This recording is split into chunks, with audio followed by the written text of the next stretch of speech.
Selamat datang di kanal Bahagialah Stoik, saya Jason Herlambang, dan kamu sedang menyaksikan segmen Ngobrol dengan Teman.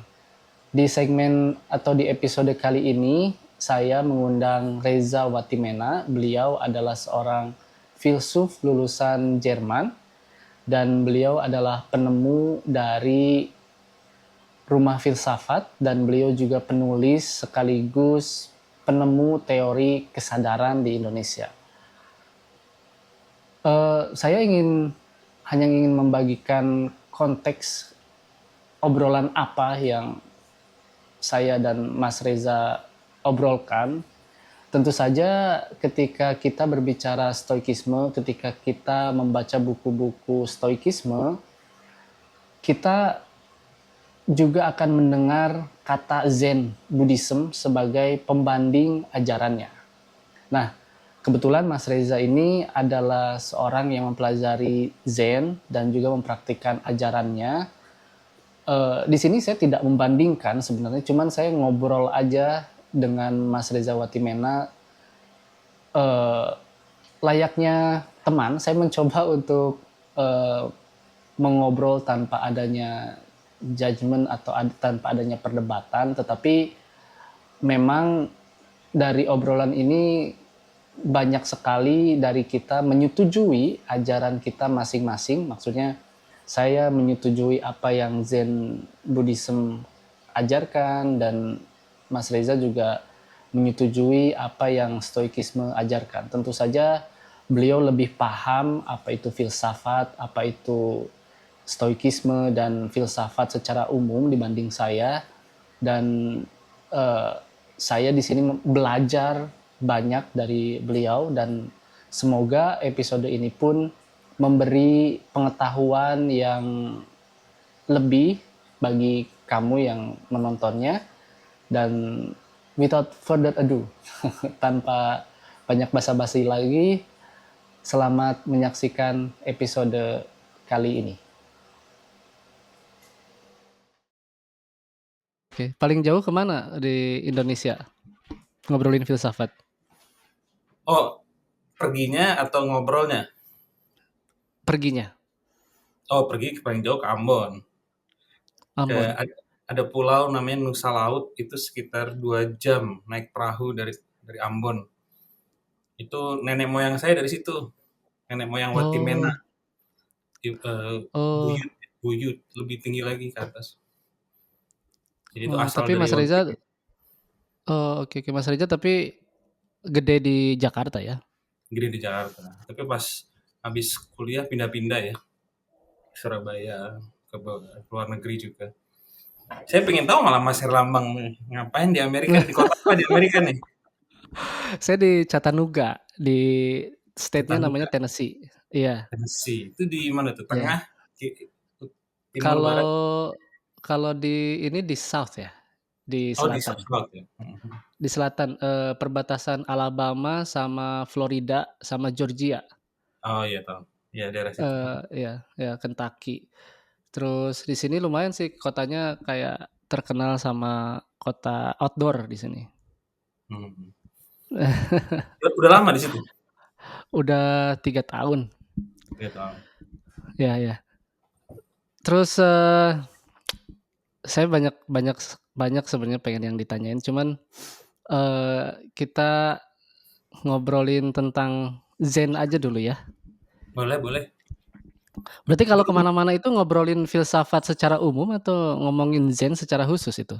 ngomongin Zen udah sama Wisnu tuh panjang lebar tuh ngomongin Zen. Iya, iya, Wisnu, iya, iya. Gino.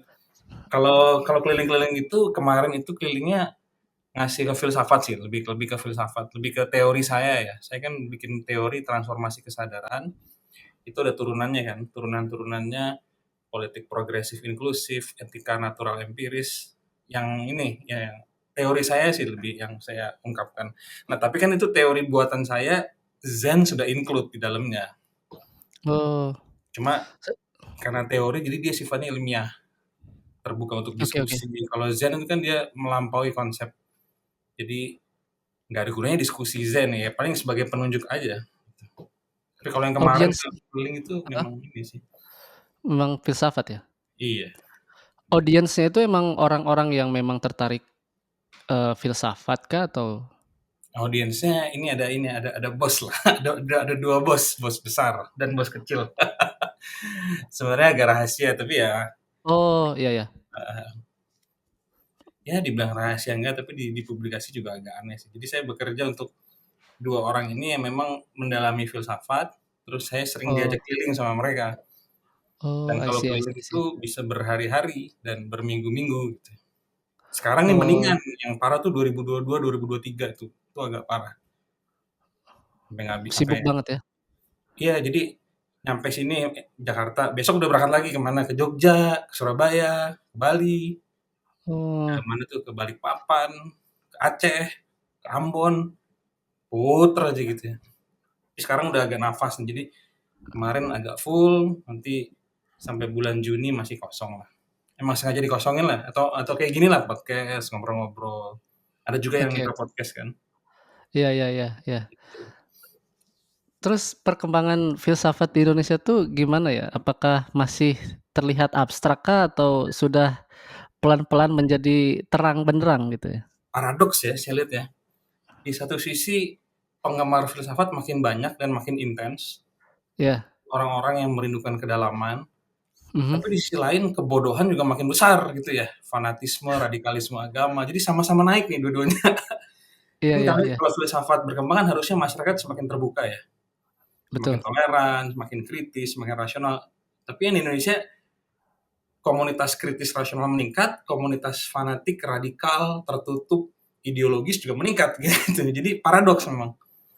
Indonesia memang selalu paradoks dari dulu. Jadi dia tidak seperti negara lain yang berbanding lurus gitu loh. Kayak misalnya Eropa sebagai benua ketika era pencerahan berkembang, mitos mulai minggir gitu kan. Mistik, Iya, mitos. betul. Ya. Indonesia enggak, rasionalis berkembang, pernik juga berkembang. Jadi nih paradoks emang Indonesia nih. Ini kayak laboratorium sosial yang unik ya. Buku-buku Tapi filsafat. apakah Mm-mm. kira-kira, berkembangnya filsafat ini bisa mengikis berapa lama ya kira-kira bisa mengikis kayak mitos kayak gitu-gitu, mistik-mistik? Kebodohan-kebodohan bangsa ya. Heeh, Itu pertanyaan Tan Malaka dulu dengan Madilog ini itu kan. iya. Saya ini sampai kapan hidup di dalam klinik tahayul mitos yang berkembang dalam budaya dan agama. Kalau kayak gitu kita kan terus dijajah. Jadi ya memang di Indonesia sebaliknya tadi aku lihat rasionalitas berkembang, tapi klinik tahayul mitos tuh juga juga hidup terus dan bahkan bergandengan ya. Kayak kayak apa ya? Kayak hibrida ya, kayak hibrida gitu loh. Heeh. Saya sering ketemu orang-orang yang sangat suka filsafat, tapi masih sangat percaya tahayul dan percaya dengan mitos dalam hidupnya gitu ya. Jadi itu kayak bergandengan gitu loh. Dan itu berkali-kali saya temukan ini memang hybrid nih istilahnya ya. Apakah Kayak harus memisahkan diri dari masyarakat kah untuk memiliki pemikiran yang pure gitu, berasional gitu atau harus gimana ya?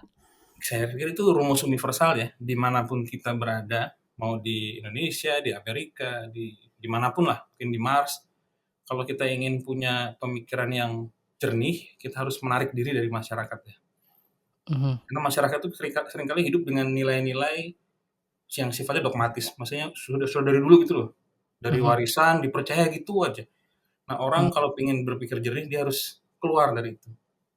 Minimal menjaga jarak lah. mhm. Menjaga jarak, menciptakan jarak, lalu dia baru bisa melihat secara objektif, oh, wih ada kucing.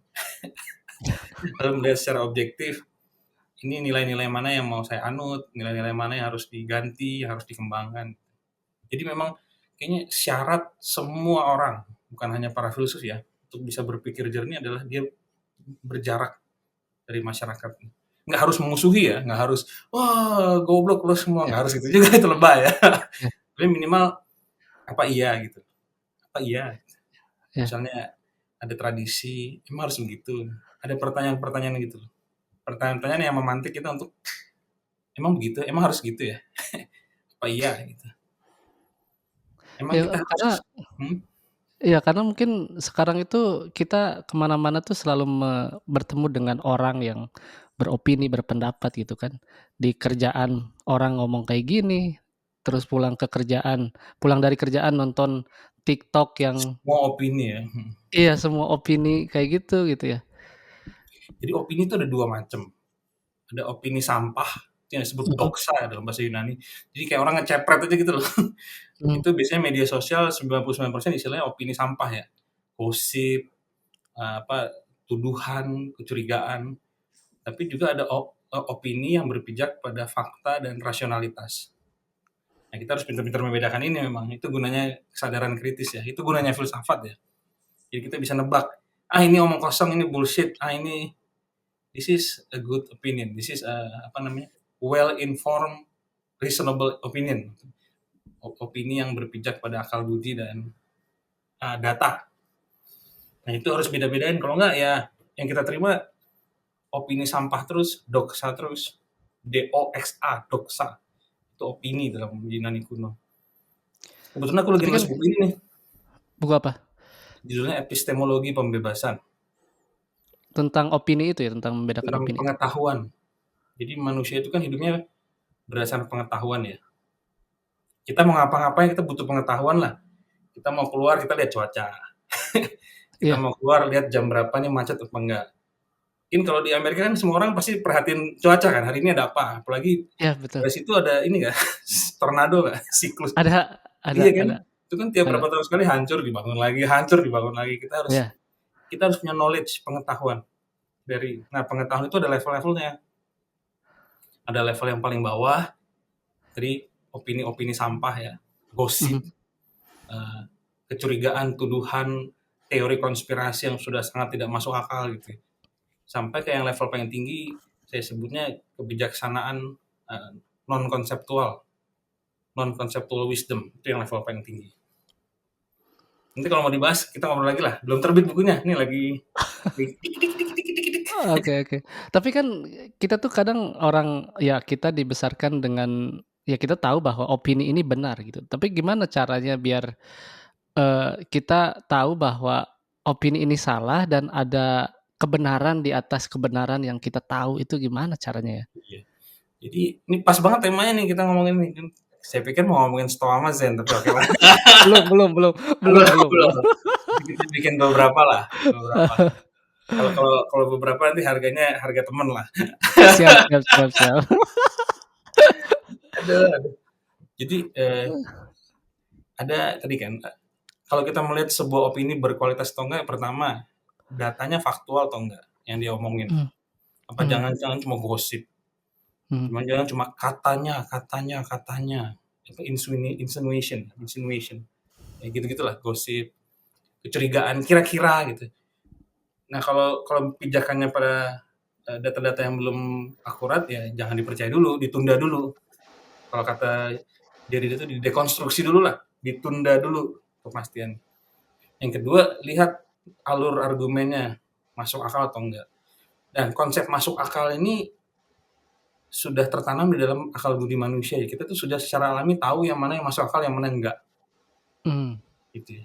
Secara alami tahu. Nah, malah di dalam pendidikan malah seringkali jadi dibalik-balik gitu ya. Yang harusnya secara alami kita udah tahu. Misalnya kalau kita nyiram tanaman, tanamannya tumbuh, itu kan logis ya, masuk akal. Kalau kita pingin sehat, kita olahraga, itu kan logis gitu. Tapi kemudian dalam pendidikan suka diputar-putar ya. Gimana itu gimana? itu Vice and Virtue itu bukan? Vice and virtue itu udah ngomong etika sih ya itu ya. Ini Beda ya? Beda ya? beda. Ini antara informasi hoax dengan informasi faktual. Ini baru informasi. Nanti di level berikutnya ada lagi yang disebut ilmu pengetahuan. Ilmu pengetahuan itu adalah informasi yang berguna. Jadi kita kan banyak informasi ya, apalagi dengan Mhm, kecerdasan buatan, search engine Google, segala kita informasi banyak. Tapi yang mana yang benar dan yang mana yang berguna. Nah itu kan kita kan harus milah-milah tuh. Itu kayak mhm. rimba itu kan. Nah di level berikutnya itu adalah sains, ilmu pengetahuan, informasi yang berguna, yang bisa dipakai untuk hidup dan bisa Iya diteliti lebih dalam, bisa didiskusikan. Nah itu biasa di level akademis, itu ilmu pengetahuan.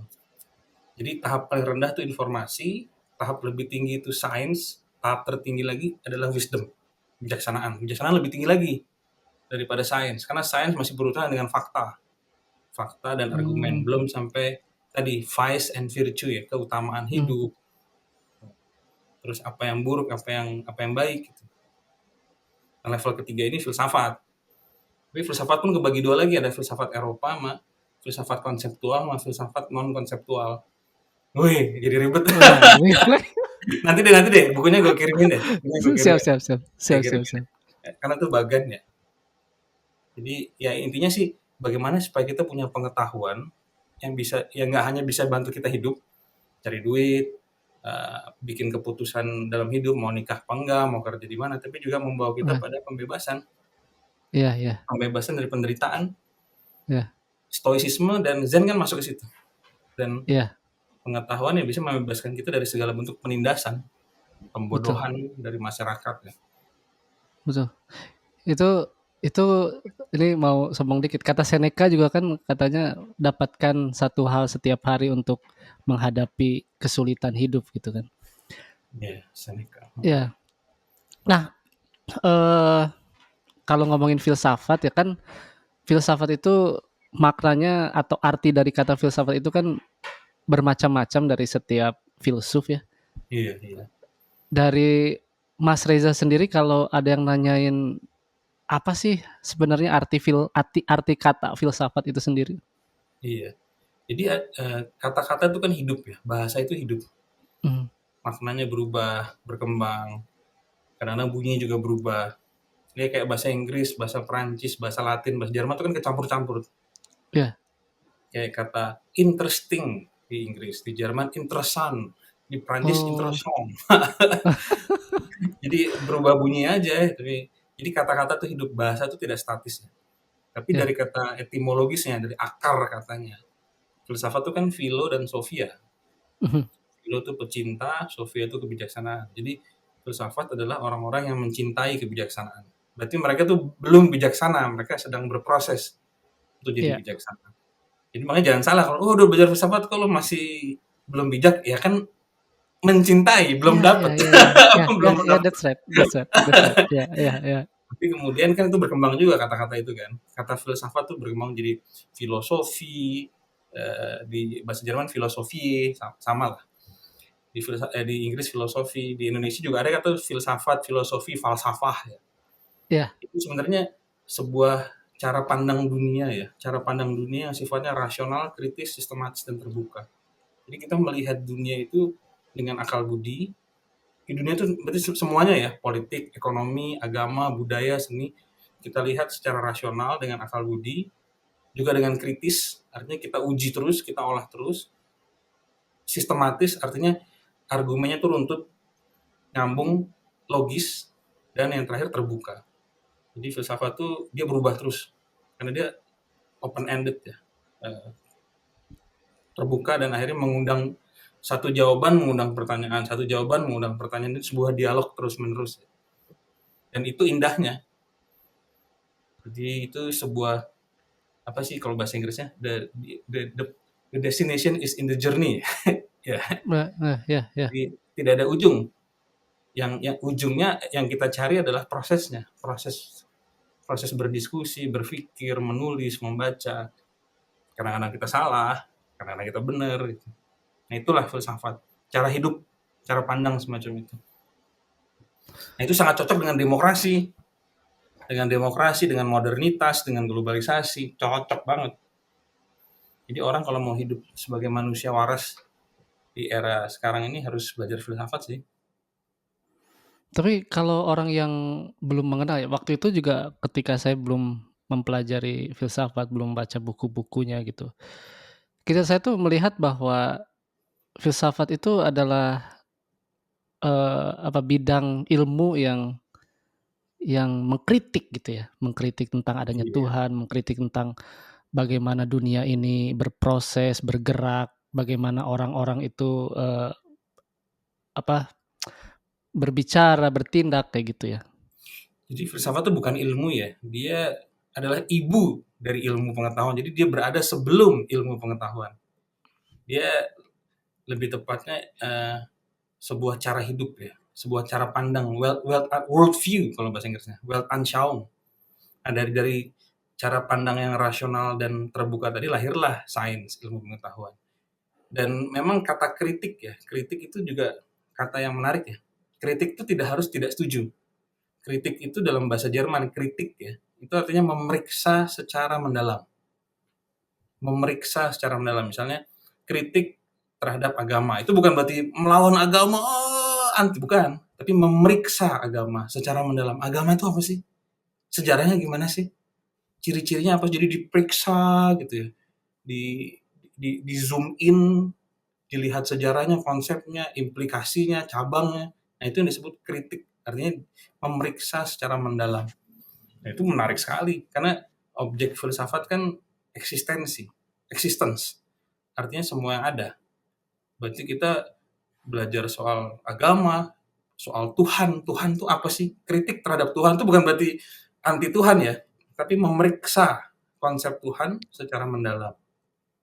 Kritik terhadap politik berarti memeriksa politik. Kritik terhadap seni, oh macam-macam. Kritik terhadap kesadaran berarti memeriksa kesadaran. Jadi kata kritik itu maknanya tidak harus anti. Bisa anti, bisa juga malah semakin memperdalam pengetahuannya, ilmu pengetahuannya bertambah gitu. Tapi itu apakah sebenarnya itu tugas kita, misalkan orang-orang yang di luar akademia ya istilahnya ya, Mm-mm. untuk mengupas itu semua, atau ada fungsi filsafat lainnya yang bisa kita gunakan untuk kehidupan sehari-hari? Ya, jadi yang pertama, setiap manusia itu kan lahir semacam punya dorongannya masing-masing ya. Ada yang pengen jadi musisi, ada yang pengen jadi pengusaha, ada yang pengen jadi petani. Nah, ada orang-orang yang dari lahir tuh punya kecenderungan untuk berpikir abstrak, kritis. Nah, ini biasanya orang-orang ini nih yang bertanggung jawab. Kayak dititipin oleh alam semesta nih, kamu bertanggung jawab untuk mengembangkan filsafat kayak saya gitu. Saya mau diapain juga saya kan terus nulis gitu ya. Nulis filsafat, ngomong filsafat gitu. Tadinya di kampus, cuma karena kampus begitu bobrok dan nggak ada duitnya, jadi saya keluar. Ini nanti obrolan juga nih. Terus yang kedua, filsafat tadi, fungsi filsafat ya. Ya semuanya ini yang kita sebut sebagai peradaban ini ya. Ini saya punya rumah nih kan pakai tembok, pakai listrik. Ini kan dari teknologi kan. Teknologi kan Iya. dari sains. Sains dari filsafat. Saya ada uang di dompet, ada 200.000. Uang itu kan ciptaan dari sistem ekonomi. Sistem ekonomi lahir dari filsafat. Dari Aristoteles Betul, ya. Oikonomia. betul. Jadi apa fungsi filsafat? Ya semua ini. Semua apa yang kita sebut sebagai peradaban manusia ini adalah anak dari filsafat. Dan fungsinya lalu, fungsi selanjutnya adalah, nah itu tadi, menghadirkan kejernihan ya. Kejernihan berpikir. Jadi ketika kita melihat sesuatu tuh lebih objektif, lebih kritis, nggak gampang fanatik, nggak gampang diadu domba. Menjadi manusia-manusia dewasa yang rasional dan terbuka lah. Itu peran filsafat di abad ini. Dan sebenarnya semakin dibutuhkan sekarang ini. Lihat segala macam krisis ya. Perang, konflik. Oh, di Amerika gimana dengan Trump, dengan Black Lives Matter, belum apa di sana lah gitu. Tapi mungkin kalau di Tennessee agak tenang lah ya, nggak seheboh di atas lah ya. Atau kerasa juga nih, kerasa juga. Kerasa Aduh, deg-degannya sih, kerasa deg-degannya kerasa. deg-degan ya. Kerasa deg-degannya. Deg-degannya kerasa, tapi ya saya mencoba untuk jauh lah dari kebisingan itulah, Iya, biar biar biar nggak merusak pikiran. kejernihan. Iya, iya, iya. Jadi itu Iya, penting zen supaya kita tetap seimbang di tengah kompleksitas. iya, iya. Saya juga semakin sini semakin sadar bahwa ketika saya pengen bikin konten gitu ya, Hmm. saya pikir kalau saya terus-terusan ngikutin berita di luar gitu, pikiran saya jadi terbentuknya ke situ gitu. Tapi ketika saya pikir saya harus fokus dengan hal-hal yang matter gitu ya, kayak baca buku, ya baca buku-bukunya Stoik lah, jadi pikiran saya pun terbentuk ke situ gitu ya. Iya. Jadi ini Stoa Romawi, Stoa Yunani, atau Stoa modern nih? Atau semuanya Saya tuh? saya ngikutinnya sekarang, kalau sekarang saya lagi suka baca Seneca, terutama, letter moral letternya untuk Lucilius. Hmm, Itu pas saya membaca itu tuh saya terbuka cara filsuf-filsuf terutama Seneca itu cara dia mengkritik, terus membedah gitu ya, terus dibilang iya. kita itu harus memiliki sifat ambiguity di dalam hidup kita gitu. Jadi kita itu kalau Hmm, ada kebenaran lain ya kita harus terima gitu meskipun iya, memang kebenaran itu melawan kebenaran yang kita miliki gitu. iya. Itu tanda manusia sehat tuh dia siap mengganti pendapatnya, mengubah cara berpikirnya kalau memang salah. Sesuatu yang semakin sulit ditemukan sekarang ya. Orang semua pada ngotot dengan apa baca ChatGPT langsung merasa paling ahli ya sekarang ini orang-orang. Iya iya iya iya iya Nah, iya iya. makanya bagus kalau di Zen tuh disebutnya keep a don't know mind. Jadi tetap tetap nggak tahu, Iya iya iya. nggak tahu. Karena emang bener kita nggak tahu apa-apa. Kita cuma nama-namain aja. Ini adalah kacamata, ini adalah lap. Kita namain aja, tapi udah pikir nama itu kan bukan pengetahuan, itu cuma label doang. Iya betul betul betul. Saya tuh mikir kata-katanya Marcus Aurelius ya, apa yang kita lihat itu hanya sudut pandang gitu, bukan fakta, terus yang kita dengar itu hanya opini gitu, bukan kebenaran. Nah, Iya, jadi iya, dogmatis itu kan sebenarnya melihat semuanya itu seperti benar dan salah ya. iya. Tapi itu disebut perspektivisme kalau di filsafat ya. Jadi setiap pendapat, setiap argumen adalah perspektif, sudut pandang tertentu. Cuma memang bahaya jatuh ke relativisme, oke gitu-gitu. Artinya, ya saya pinggir jalan saya bunuh orang nggak apa-apa dong. Dari sudut pandang saya itu benar gitu ya. Dari Iya sudut iya pandang kamu salah itu urusanmu gitu. Jadi bahaya dari cara pandang seperti itu adalah relativisme etis. Relativisme etis itu artinya tidak ada nilai moral. Saya malam-malam pasang musik metal juga bodo amat tetangga kan ini kebenaran saya gitu. iya iya iya Makanya ke situ. Tapi iya. memang ini hasil refleksi saya belajar Zen ya dan filsafat Asia ya. Mhm. Zen, Buddhisme, Taoisme, Advaita Vedanta, Hinduisme. Jadi kebenaran mutlak itu ada, tapi dia sifatnya non konseptual. Dia adalah kesadaran murni. Nah, ketika orang sampai ke situ, ini adalah ruang tanpa kata ya, tanpa bahasa, tapi ada pengalaman kesadaran murni. Dia akan itu yang disebut pencerahan, enlightenment. Dan dari momen pencerahan itu akan muncul sikap welas asih compassion.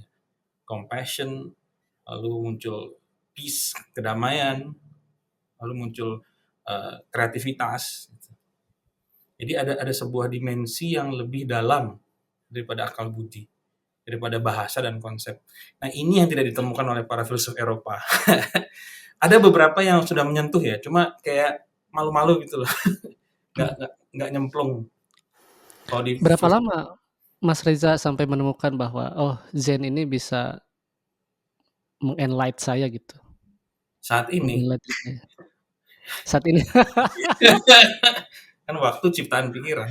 Kalau saya iya ngomong betul berapa betul. lama, berarti saya mengandaikan waktu itu ada, lalu saya bikin ilusi baru. Oh, Right saya right. sudah 5 tahun, lalu apa itu 5 tahun? Itu kan nggak ada juga. Iya iya iya Ini iya kalau iya. jawaban Zen ya, tapi kalau jawaban filsafat Eropa ya, dari 2014 kurang lebih ya, 11 tahun. 2014 ya? Hmm. Dari kacamata relatif konseptual ya. Iya iya. Apakah ada kan kalau saya tahu Zen itu kan ada kayak meditasi gitu ya, gimana ininya, apa, apakah ada ritual-ritualnya ataukah memang Iya. jalanin hidup aja? Meditasi itu adalah kata yang juga paling salah dipahami oleh manusia di dunia ini, termasuk kayak kayak filsafat.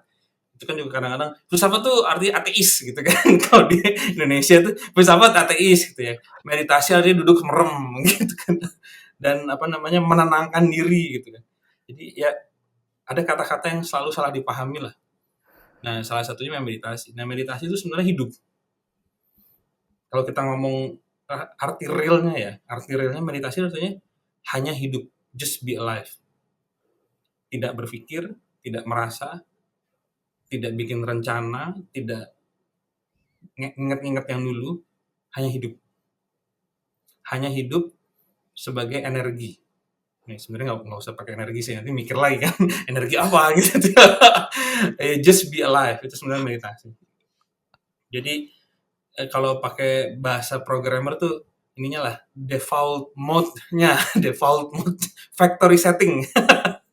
Kembali ke factory setting, kembali ke default mode, lalu kembali ke titik netral, itu meditasi. Nah, di titik netral itu banyak bonusnya. Bonusnya ini yang keren sebenarnya. Bonusnya adalah satu, tenang. Dua, sehat. Tiga, muncul compassion, natural compassion ya. Rasa welas asih alami. Empat, muncul kreativitas. Tapi nggak usah dipikirin bonusnya. Nanti mikir lagi gitu ya. Jadi tidak Iya, natural iya, lagi. iya. Jadi natural state. Meditation is a natural state of uh, living being. Keadaan alami dari makhluk hidup itu adalah meditasi. Contoh nih, saya kan sambil duduk nih. Nih, itu meditasi. Beda sama bengong. Kalau bengong tuh kita hilang gitu ya. Sambil ngiler gitu ya. Iya, iya. Kalau meditasi dia uh, kosong, artinya tidak ada konsep, tidak ada pikiran, tapi dia fully aware, sepenuhnya sadar. Sadar tapi kosong, atau kalau pakai bahasa lain, sadar tapi terbuka penuh. Vast, vast openness kan bahasa Inggris. Keterbukaan yang vast. Nah, ini yang dimensi ini yang tidak disentuh oleh para filsuf Stoa. Filsuf Stoa itu Masa. dengan segala hormat ya, pada Marcus Aurelius, Cicero, Seneca, Zeno, dan siapa Ryan Holiday ya, yang baru-baru ini kan yang mereka tuh cuma tweaking ya, cuma ya kita ubah cara berpikirnya yuk, kita ubah cara berpikirnya ya gitu. Tidak jedeng gitu. Tapi yang saya gunakan itu kata-katanya Marcus Aurelius juga sih kayak ya, Hmm. concentrate, dengan apa yang sedang kamu kerjakan di depan mata Ya kamu. mindfulness ya. Ya, konsentrasi aja gitu dan saya juga ya mencoba gitu dengan hal-hal yang juga stoikisme anjurkan gitu kayak kayak jalan kaki, being alone lah, kayak, Ya, solitude, embracing the solitude kayak gitu-gitu, terus olahraga, pokoknya lakukan hal-hal di luar rutinitas seperti biasanya gitu dan jauh dari kebisingan yang biasa kita kita dengar kayak gitu ya. ya itu Dan membantu sih. Itu saran yang iya, sangat bagus ya. iya, iya, Tapi belum dan sampai akar masalah, Cie. Itu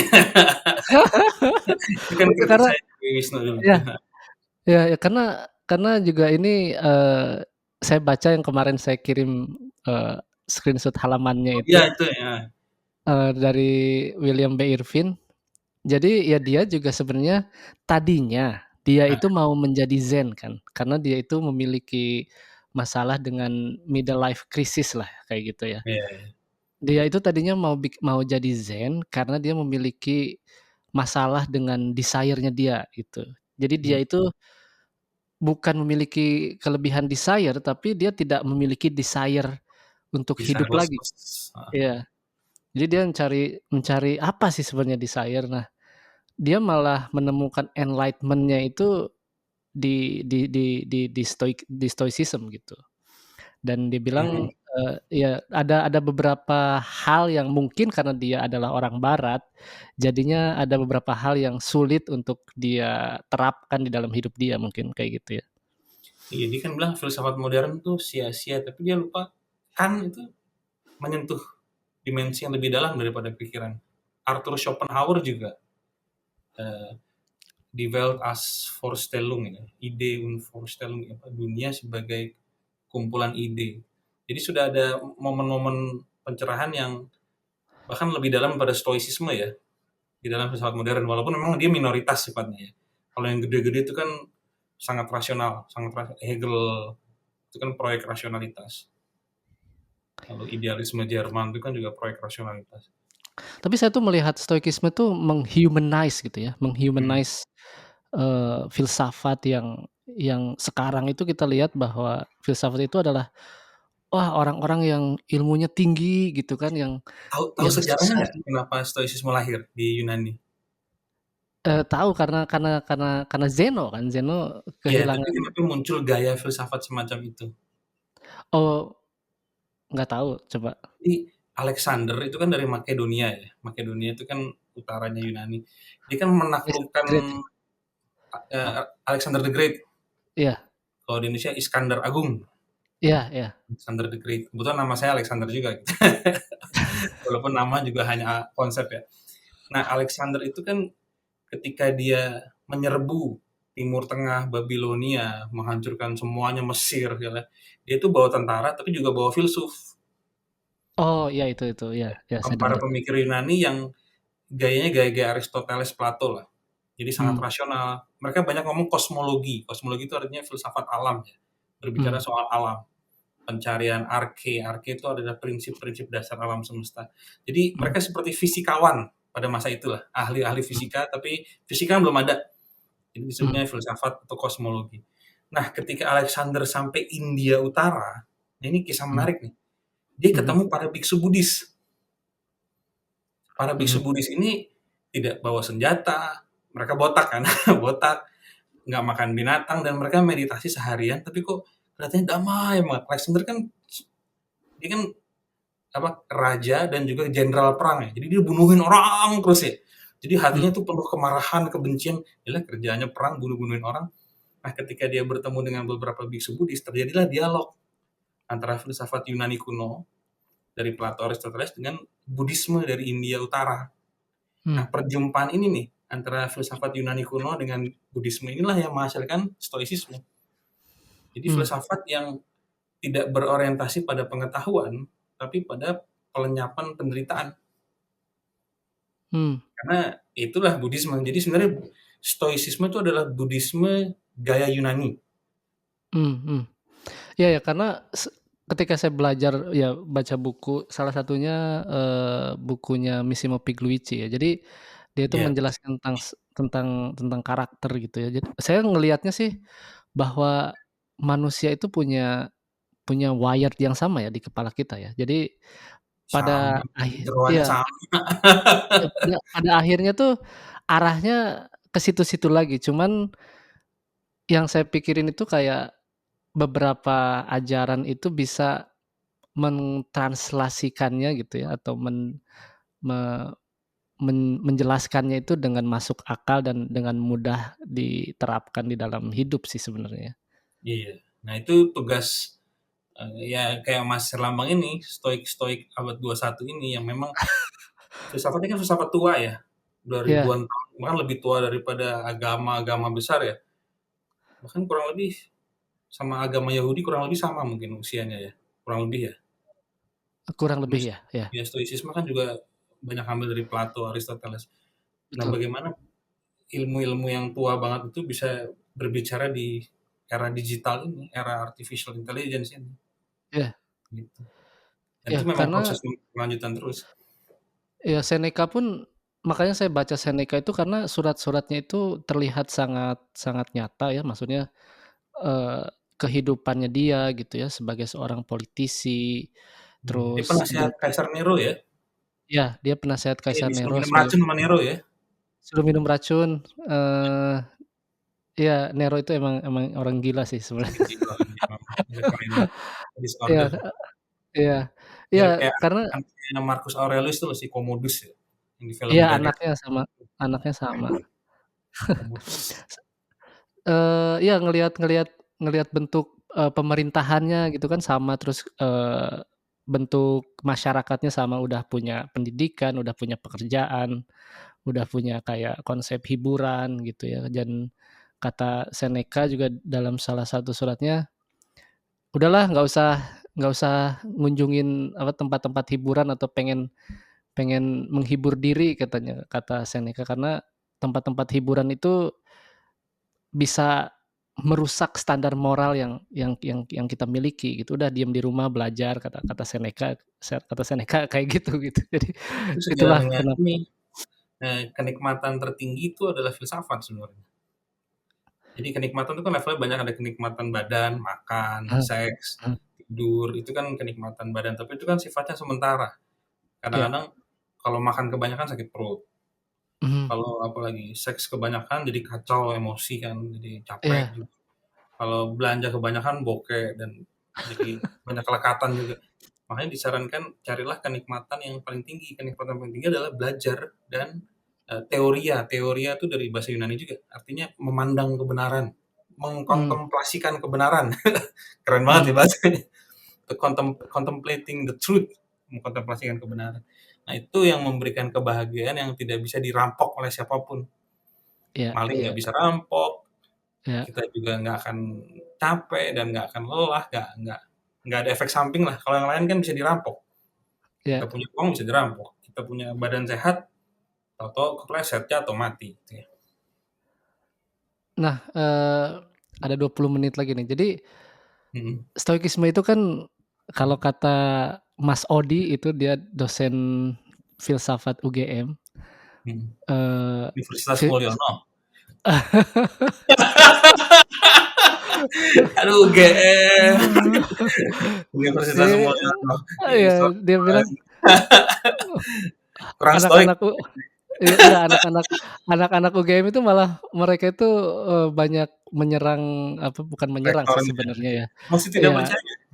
iya, mereka itu kayak, oh stoik sekarang itu terlalu terlalu modernisasi, terus, Oh, ya apa, menyimpang dari filsafat sebenarnya dan kan jadi dan kata Mas komersil. Nah, iya, terus kata Mas Odi itu kan, stoikisme itu adalah sebuah filsafat yang omnipresence gitu ya, di mana-mana ya, katanya. Terus, tentu abadi dan selalu ada. ya, dan ngomongin banyak hal kan, terutama tentang grief ini. Nah, ini yang Nah, yang berduka. pengen saya omongin ya, kedukaan gitu ya. Iya. Kan sama sama Epictetus juga diajarin untuk impression ya, membenarkan impression kita bahwa atau anggapan kita bahwa satu hal itu milik kita padahal bukan gitu kan. Sama Iya. halnya seperti orang-orang yang kita cintai. Nah, waktu itu saya ngelihat bahwa Mas Reza tuh ngomongin tentang ditinggal ayah, terus Tinggal stoik semuanya, itu ayah, ya, ibu, nenek, istri, semua pergi, pacar. ya, Ini baru ada satu mantan meninggal. uh, sorry to Hmm, hear that. bulan lalu ya, bulan lalu. Kanker dia, kasihan. Terus ya Mas Reza ngomongin bahwa cuma Zen yang bisa bisa mengobati gitu ya. Iya. Dan kira-kira apa sebenarnya yang kekurangan dari filsafat lainnya itu mengatasi kedukaan? Eh, baik itu duka maupun semua bentuk emosi ya. Mhm, Duka, sedih, marah, benci, dari rage, hatred, sampai grief, termasuk kebahagiaan, semua bentuk akar emosi pikiran manusia itu kan berakar pada satu ide yang disebut ego, aku. Bahwa ada aku, subjek, yang merasakan sesuatu. mmm, Nah, para filsuf stoik, mereka mencoba mengutak-atik. Coba coba perasaan dilihat dari cara begini deh, coba cara begini deh. Jadi kayak di kutak-atik itu loh, tweaking ya. Kayak kita mobil kayak dimodif gitu loh. Coba diubah begini, diubah gini, coba bannya digedein atau coba apalah gitu. Tapi tetap aja akar masalahnya nggak disentuh.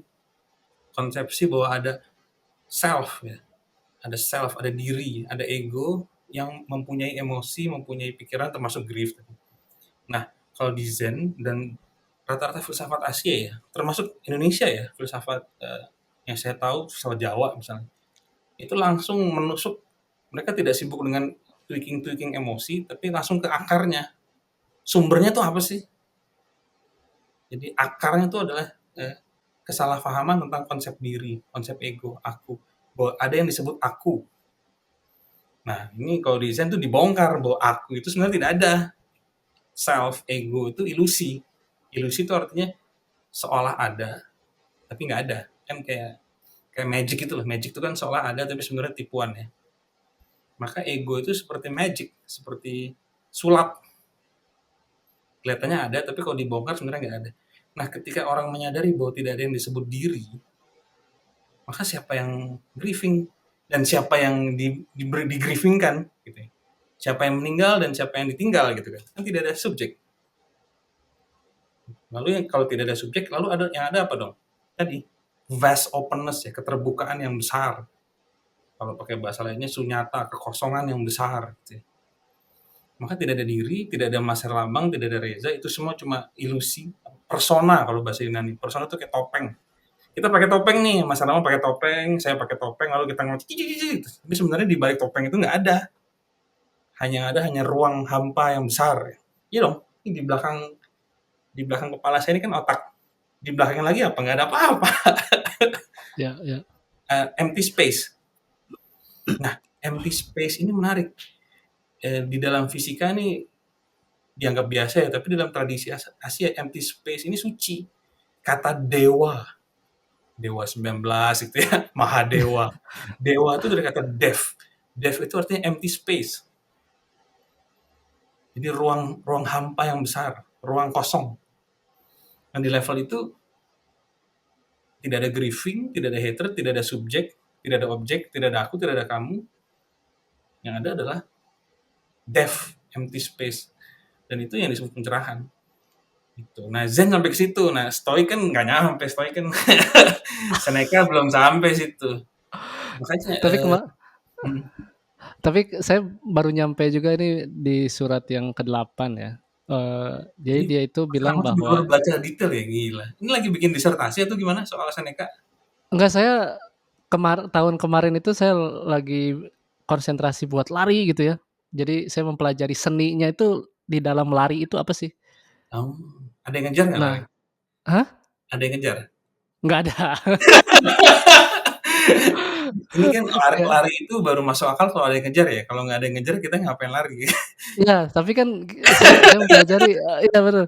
Saya mempelajari seninya tuh apa sebenarnya, kan kan kata Iya. kata kata, eee, stoik itu, kata kaum-kaum stoik itu, hidup ini kan seni gitu. Jadi saya sedang mempelajari lari itu seninya apa. Nah sekarang tuh saya sedang mempelajari seninya menulis dan membaca itu kayak gimana gitu. Makanya Oh, masuk saya ya. meneliti gitu ya, apa yang dibilang Seneca gitu. Nah Seneca bilang bahwa, "Kalau kamu diberi kesempatan," kata dia, "yang berbentuk fortune gitu ya, keberuntungan, kita itu harus hati-hati," gitu kata dia. "Jangan sampai kita itu jadi seperti ikan atau seperti binatang, ngelihat daging, ngelihat umpan langsung langsung dimakan," gitu. Iya. Tapi dia bilang harus berhenti, hati-hati dulu, lihat dulu apakah itu tuh apa itu sebenarnya gitu. Nah, Iya. kedukaan pun sama. Kemarin kan saya tuh sama istri udah memutuskan untuk udahlah nggak usah punya anak lagi gitu kan. Emang udah Terus berapa nih anaknya?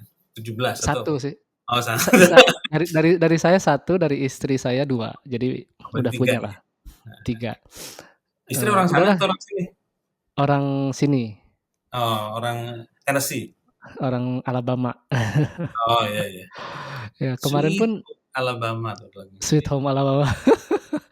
Jadi kemarin tuh kita bilang, udahlah kita nggak usah punya anak lagi, tapi, kemarin aku telat nih, akhirnya diperiksa ternyata hamil, Hmm. eee, lalu beberapa minggu kemudian keguguran. Hmm. Nah Oh, di meskipun gripping ya? ya, nah itu saya pikir, kok saya jadi sedih ya? Saya kayak kayak bener-bener ngerasa kehilangan kehilangan anak gitu ya. Saya bilang, se sakit hati gitu ya. Saya bilang, "Oh, kenapa ini?" Dan saya di situ sadar bahwa apapun yang kita percayai, apapun yang kita pegang gitu, bahwa manusia itu punya punya emosi dan apa yang kita rasakan itu harus harus dibuka gitu, harus dikritik ya, seperti seperti fungsi filsafat ya. Saya mengerti di situ ketika saya mempelajari stoikisme. Hmm. Kenapa saya merasa senang, kenapa saya merasa sedih, Coba coba kenapa gini, gitu. coba itu dirasakan tapi jangan dinamai senang atau sedih. Ya, tapi saya dirasakan, nah kalau saya pakai apa, cara-caranya stoik, kenapa ini? Kalau misalkan saya pikir gitu, kayak saya pikir saya merasa senang atau sedihnya itu karena hal-hal yang di luar kendali, maka Iya, coba apa yang bisa kamu kendalikan? iya, Yang bisa kamu kendalikan adalah opini, mind judgment, control. impression. Mhm. Ya, jadi, ya akhirnya saya bisalah balik lagi ke situ gitu. Jadi tidak termakan oleh Kalau oleh emosi saya gitu. kalau pakai saran Zen, rasakan itu tanpa dikasih nama, dikasih label sedih, senang, baik, buruk, benar, salah. Rasakan aja. Itu kan adalah sesuatu, sebuah fenomena ya. Mhm, Fenomena yang datang dan pergi. Ya udah, mhm, ketika kita namain itu, oh ini sedih, kita akhirnya sedih atas kesedihan kita gitu ya. iya, Atau frustasi atas kesedihan, kenapa masih sedih? Kan itu kan eh, maksudnya ya emang udah nggak berencana juga gitu-gitu. Akhirnya terjadi overthinking, gitu ya. iya, Atau ya semua bentuk perasaan lah. Jadi semua bentuk emosi itu dirasakan as it is, ya. As it is sebagaimana adanya tanpa kasih label, baik, buruk, benar, salah, sedih, senang. Karena label-label itu yang seringkali menyakiti kita. Bukan iya, perasaannya ya perasaan aja ya, kayak ada gatal-gatal atau mungkin ada nyesek di sini gitu kan. iya. Kayak Kalau misalnya saya heeh, gimana? contohnya, eee, Heeh, kayak beberapa bulan lalu ini saya sakit nih, dada kiri. mhm, Awalnya sih saya zen aja ya, oh dada mhm, sakit, hilang, muncul lagi, hilang lagi, muncul lagi. Saya mah santai aja gitu ya, menjalani hidup iya, sehari. Tiba-tiba temen dokter bilang, "Awas lu jantung." Langsung, wah, langsung nggak bisa tidur. Padahal sebelumnya biasa aja ya, sakit. Saya nggak ngasih label tuh sakit atau enggak. Awas lu dada kiri jantung. Akhirnya ya udahlah cari antrian ke dokter suruh treadmill, nggak apa-apa katanya. Mungkin salah tidur. Ya emang salah tidur saya kalau tidur ke kiri gini kan, jadi ini suka ketekan. Tapi ya itu tadi selama berbulan-bulan saya alami itu nggak jadi masalah. Ya kayak badan pegel-pegel nanti juga hilang gitu kan. iya, Begitu iya, bilang, awas lu jantung langsung wah. Jadi label jantungnya, sakit jantungnya itu loh yang bikin saya nggak bisa tidur. Aduh, masa umur segini udah sakit jantung gitu waktu itu. iya, iya, iya. Kalau saya malah beda sih. Jadi cara saya ketika Hmm, saya merangkum gitu, apa yang stoik-stoik bilang itu, jadi kita kan harus mengendalikan apa yang bisa kita kendalikan kan. Tapi ketika kita tidak tahu apa yang kita kendalikan, kita mau mengendalikan apa gitu? iya. Ya, pertanyaan lebih dasar lagi, emang ada yang bisa kita kendalikan di dunia ini? Ya, Kita di aja dunia ini sebenarnya sebenarnya tidak ada ya. kita nggak Bahkan bisa diri kita pun ya, heeh, nggak bisa ngatur gimana, Kak? kuku kita tumbuh apa enggak. Rambut Iya tumbuh betul, sendiri, jenggot baru dicukur tadi pagi, sore udah tumbuh lagi. Apa sih yang iya, bisa kita atur di dunia ini? Jadi kontrol itu juga ilusi kadang-kadang ya. iya. Dan desire pun Nah, ketika saya membaca membaca William B. Irvin, desire pun itu nggak bisa kita kontrol, tiba-tiba muncul aja, pengen minum, pengen makan, kan kita nggak tahu, udah makan juga masih pengen makan kan, iya, udah minum masih pengen minum, udah punya satu pengen 2 kan. iya, hasrat. Kalau di Zen dan di tradisi Asia itu solusinya cuma satu, observe. Apapun yang muncul ya, jangan dinamain perasaan, hasrat, kekecewaan, kebencian, just observe. Eh, bahasa Inggrisnya bagus. Gently and consciously observing the phenomenon. Secara lembut dan sadar penuh mengamati. Gitu. Nah, menariknya nih, ini eksperimen pikiran sih, main eksperimen ya. Ketika kita mengamati, yang diamati hilang. Ketika misalnya mengamati grieving ya, grieving atau hasrat lah.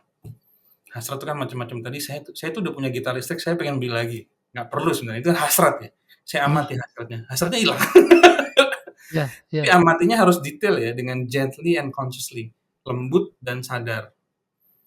Nah, ketika yang diamati hilang, yang tersisa hanyalah witness, pengamat. Dan pengamat itu adalah kesadaran murni.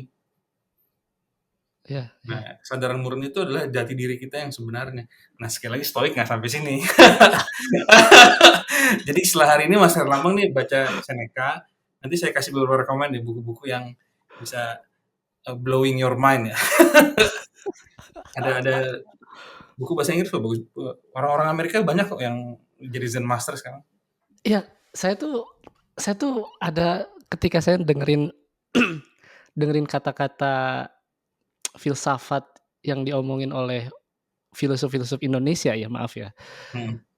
Susah dimengerti ya, tetapi kalau belajar dari bahasa Inggris itu kayaknya Lebih enak. lebih mudah, lebih mudah dicerna gitu. Ya kata-kata juga lebih enak ya. Mungkin masalah Iya, bahasa kayaknya ya. iya.